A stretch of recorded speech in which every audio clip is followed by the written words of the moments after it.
పూర్వకాలంలో అనేక రకాల విద్యలుండేవి. వాటిలో విలువిద్య, అస్త్రశస్త్ర విద్యలతో పాటు మల్ల యుద్ధం, రథసారథ్యం వంటి అనేకం ఉండేవి. అటువంటి వాటిలో అత్యంత ప్రతిభావంతమైన మరో విద్యే ఎదురుగా ఉన్న చెట్టును చూసి దాని కొమ్మలకు ఎన్నో ఆకులున్నాయో లెక్కించేవారు.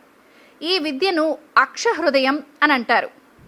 పూర్వం ద్వాపర యుగంలో అయోధ్యను పరిపాలించిన రాజు ఋతుపర్ణుడు. ఆయన దగ్గర నలుడు గుర్రాల సంరక్షకుడిగా ఉండేవాడు.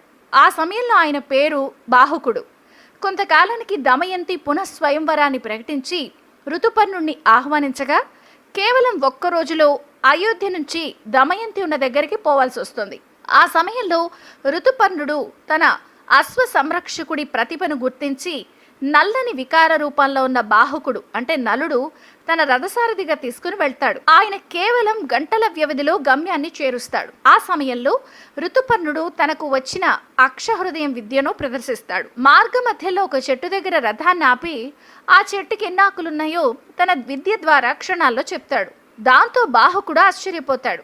తర్వాత ఋతుపర్ణుడు నలునికి ఆ విద్యను బోధించి దానిలోని మర్మాలను చెప్తాడు.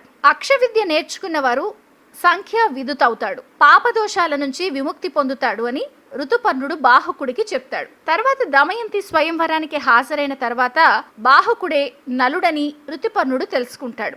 మహారాజైన నలునికి తన అక్షహృదయ విద్యను చెప్పి దానికి బదులుగా నలుని దగ్గర అశ్వహృదయ విద్యను నేర్చుకుంటాడు, ఉపదేశం పొందుతాడు. దీంతో ఏ గుర్రాన్ని ఎలా చూడాలి, ఎలా క్షణాల్లో గమ్యాన్ని చేరాలి, ఉత్తమ గుర్రాల ఎంపిక తదితర సూక్ష్మ మర్మాలను ఋతుపర్ణుడు నలుని వద్ద నేర్చుకుంటాడు. ఇప్పుడు తెలిసిందా అక్షహృదయం, అశ్వహృదయాల విద్య గురించి?